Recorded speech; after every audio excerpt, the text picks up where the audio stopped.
দেখছেন ডাবের পুডিং কতটা লোভনীয় হইছে। এই কালাম দুদু, কিরে দুদু, পুডিং জুমে গেছে বেটা।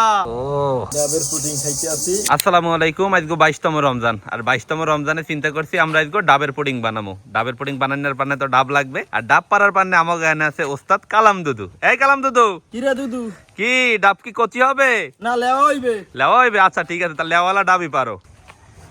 এই যে 4 গো ডাব আছে, মূলত পুডিং করতে লেওয়ালা ডাবই ভালো।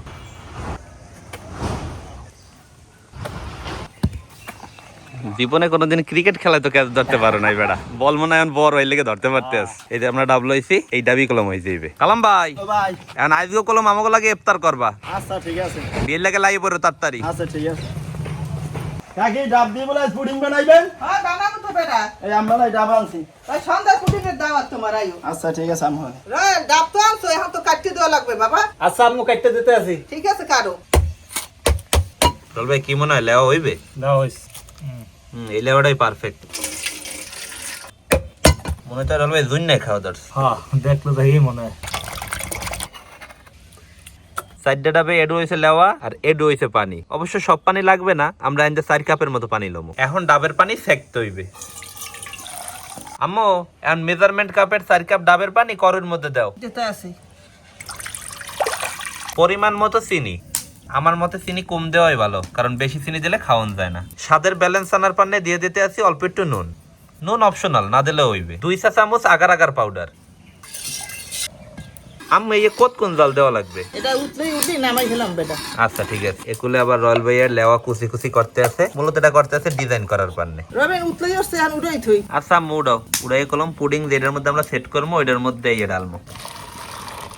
রয়্যাল ভাইয়া যে লেওয়া কাটতে থুইছিলে, এই লেওয়া এখন দিয়ে দিবো। এই লেওয়া দিলে কলম খাইতেও মজা হইবে, আবার দেখতেও সুন্দর চিনাইবে। এই এখন জুড়াই গেলে আমরা ফ্রিজের মধ্যে হান্দাই থমু। আম্মু এই নাও, এই ঠান্ডা করে দেয়া ফ্রিজের মধ্যে হান্দাই থো। দাও। প্রায় 2.5 ঘন্টার মতো ফ্রিজে থোয়ার পর তাই দেখেন পুডিং এর কি অবস্থা। পুডিং জমবে গেছে বেটা, খাইলে আরো জমে যাবে আনে। প্যাডের মধ্যে যাই বাকিটা জমবে আনে। ওয়াও, দেখছেন ডাবের পুডিং কতটা লোভনীয় হইছে। আশা করি খাইতেও অনেক মজা হইবে। ও সেই সেই। আলহামদুলিল্লাহ, আজকে 22তম রমজানে কালাম ভাই আর রয়্যাল ভাইরে লইয়া ইফতার করতে বসে পড়লাম। কালাম ভাই, জি ভাই, তুমি যে ডাব পারছো, এই ডাব দিয়ে তো পুডিং বানাইলাম ভাই। পুডিং তো আজকে খাইতে হইবে ভাই, মজা করে খাইতে হইবে। মজা করে খাইতে হইবে ইনশাআল্লাহ ইনশাআল্লাহ। ইনশাআল্লাহ। রয়্যাল ভাইয়া, হ্যাঁ। পুডিংটা কিন্তু অনেক সুন্দর হইছে। হ্যাঁ অনেক সুন্দর হইছে। রাখ, খাইয়ে জানামু খাইতে কেমন লাগে। ততক্ষণ পর্যন্ত আপনারা একটু বাড়তাম। বিসমিল্লাহ বিসমিল্লাহ। ডাবের পুডিং খাইতে আছি। বছরের প্রথম ডাবের পুডিং, দেখি কেমন লাগে। একটু দোয়াল্লা গন্ধ হয় ভাই, না বলছেন জাল দেওয়ার সময় চুলার জাল গাছালে নিববে, যার কারণে একটু দোয়াল্লা গন্ধ হইছে। পেড়ে গেলে দইলে বন্ধ হইবে। এইটা কেমন লাগে? এই সব মোটামুটি মজা লাগতেছে। কালাম ভাই, জি ভাই, এই গাছের কোম্বা খাইয়ে দাও, মিডা নিহি। মিডিয়া আছে ভাই। কত করছে কোম্বাটা ভালো, গাছ পাওয়া বাট আসতেই পারছি। পুডিং মুডিং এইসব বুঝবো, গ্যাসের চুলায় বানানোই উত্তম।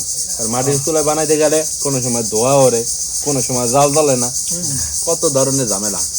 তো আশা করতেছি আজকে 22তম রমজানে কালাম ভাই আর রয়্যাল ভাইরে লইয়া ডাবের পুডিং খাওয়ার ভিডিওটা আপনাকে সকলের দ্বারাই ভালো লাগবে। সবাই ভালো থাকেন, চাইলে এরকম ডাবের পুডিং আপনারাও বানাই খাইতে পারেন। আসসালামু আলাইকুম।